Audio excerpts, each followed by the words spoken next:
Hey guys, welcome back to Horsetooth Cinema. And today I'm going to be reviewing Project Hail Mary. This is directed by Phil Lord and Christopher Miller. I feel like I've largely enjoyed the Lord and Miller projects for the most part. I really enjoy 21 Jump Street. The Spider-Verse movies are great. I actually haven't seen the Lego movie. I have seen the Lego Batman movie, which is okay. So yeah, a bit of a mixed bag overall, but for the most part, I enjoy what they do. They do have a bit of an annoying presence online, I will say, but for the most part, I'm kind of fine with them. And this film comes from a book that was written by Andy Weir, who is an author I really enjoy. I really love The Martian in particular. I read this book, I believe, a year or two after it came out, like 2022 or thereabouts. And yeah, really enjoyed it. I think it's kind of The Martian meets Interstellar in a lot of ways. And it had a slightly different tone to The Martian. I think The Martian is a little bit more vulgar with its main character. This one, its protagonist is a teacher, and so he makes kind of an effort to clean himself up. So yeah, a little bit of a tonal shift there. Which is why I was a little nervous when I heard that Lord Miller were adapting it. The book certainly has its quirkier, kind of jokey aspects, and I don't know. I was kind of worried that they were going to lean really, really hard into that and almost make this like a Ryan Reynolds kind of like Reddity project. But the news that they were adapting the film also came with the news that Ryan Gosling was set to be in the lead, and so that did give me a little bit of hope that this could actually be really good because apparently he loved the book and this was, in many ways his brainchild, the role he was born to play. If you don't know, Project Hail Mary is about the science teacher Rylan Grace, who wakes up on a spaceship light years from home with no recollection of who he is or how he got there. And as his memory returns, he begins to uncover his mission: solve the riddle of the mysterious substance causing the sun to die out. He must call on his scientific knowledge and unorthodox ideas to save everything on Earth from extinction. But an unexpected friendship means he may not have to be alone to do it. So as I said, I had a lot of worries when I, heard about this film and who was making it. Um, and those worries honestly were a little bit exacerbated when I saw the trailer, which had like the Ryan Gosling line about "So I met an alien," and I was thinking it was trying to lean into very like modern kind of humor, and I do think an element of that is there a little bit for sure. I remember thinking quite a bit in especially like the first 40 minutes of the film, okay, this is getting a little too cute for me. It's leaning into that kind of dialogue a little bit too much. Not to the Ryan Reynolds extent, but just more than I would like. But thankfully, I really like this movie, and the reason I did is because 40 minutes in basically is when we meet the great Rocky. If you haven't seen the trailer, I do recommend going to watch the film first, and then coming back to this video because I am going to spoil something that the trailer gives away. Yeah, so Rocky, yeah, essentially Ryan Gosling meets an alien. Rocky, who is this like triangular sort of shaped rock figure, who like he has like a rock body and then he's got these legs kind of like a spider, but he's incredibly intelligent, and just like Ryan Gosling, he's been sent by his species to this one star and a local cluster of stars that have been exposed to this like sun-eating algae, essentially.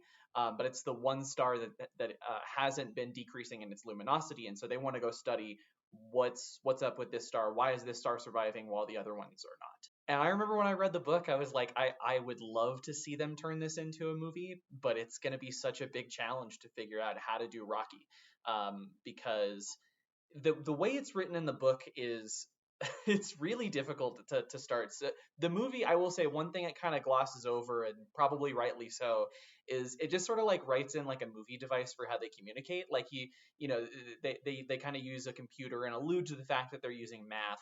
But what you see in the rest of the movie is essentially Rocky has this voice that speaks for him. And in the book, it's different than that. They explain how they mathematically code him to be able to speak, and there's a lot of more detail about how they speak. But that would probably bog down the actual film a little bit. But more so, I was really worried. I was like, how are they going to depict him? Like, are they just going to do some CGI nonsense and that's it? And what I absolutely love is that they decided to go back to Star Wars mode, and they did him completely practically with puppetry. From what I understand, they had to have like 5 different people on set to operate the puppet at all times. There's a little bit of CGI. You can kind of see it's the Jurassic Park thing and like wide shots whenever Rocky is like moving really fast all over the place. I'm sure that's CGI.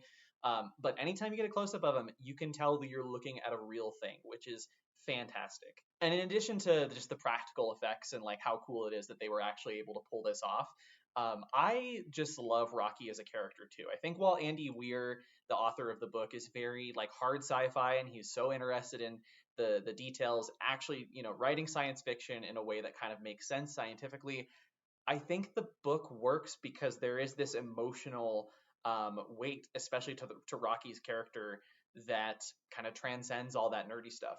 I've seen a few different critics compare Rocky to the character in E.T.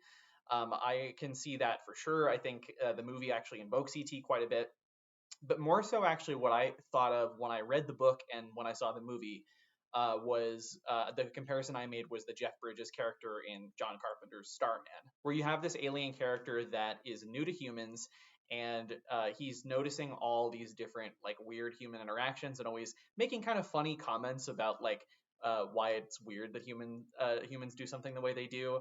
He comments about how his species, the Iridians, always watch each other sleep, and he thinks it's weird that humans don't do that, etc. Which reminded me of a lot of the great scenes in Starman, like where Jeff Bridges is at the diner, kind of interacting with humans and all that. And the other similarity is that the arc for Jeff Bridges' character by the end of the movie can kind of be summarized in that line that he has of humans are at their best when things are at their very worst.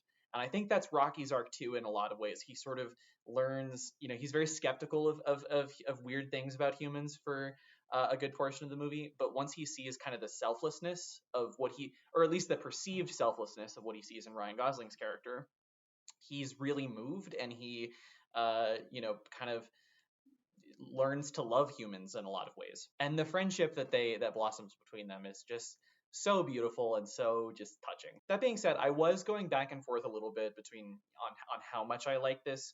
I think there's definitely a lot of obvious flaws. I mentioned the cutesy dialogue earlier. That slows down quite a bit as the film goes on, and the film has a very serious it takes its own narrative seriously. Basically, it takes you care what happens to the characters based on what the film is setting up. But there's two other really big issues. One, I did not like the score at all.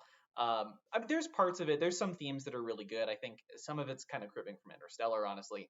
But there's this one part of the score that is used a lot, and it sounds like an Imagine Dragons song or something like that. It sounds very like poppy and just like it just sounds like it doesn't fit in a sci-fi movie. And the other issue that I've heard a lot of people bring up is the pacing when it comes to the third act.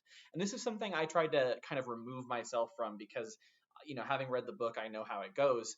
But I actually do think this is somewhat of an issue. Specifically, people have kind of said that they feel like the film is about to end like 4 times. Like you get to one thing that you think could be the climax, and then another thing happens that leads to another climax, and that happens like a few times. This was not an issue for me when I read the book because I think when you're reading a book, you kind of inherently know how much book you have left. But when you're watching a film in a theater, you don't. You can't. There's not a remote control you can do to check the time, and so pacing really matters, I think, for an audience. So that could be an issue for some people. I definitely noticed it a little bit. But I do think overall the flaws were just way outweighed by the things I liked. Rocky is just, I loved how well they were able to do this. I think that kind of, sold the movie for me. It also looks fantastic. It's shot by the same cinematographer as Dune, Greg Fraser, I believe. And Ryan Gosling as well, really, really good in the movie. You can tell that he cares about this project a lot.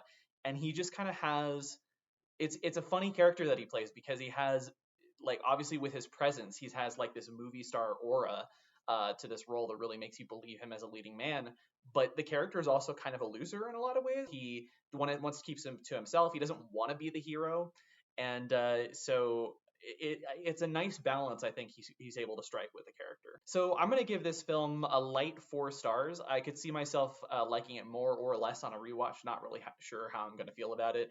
But yeah, overall, I was pleasantly surprised by this. I was a little nervous about the trailer, and I think they were able to do the book justice. Honestly, I think this is a pretty damn good adaptation. Anyway, that's going to do it for this video. If you liked this, please like the video down below and subscribe to the channel if you're new. Give it a comment as well.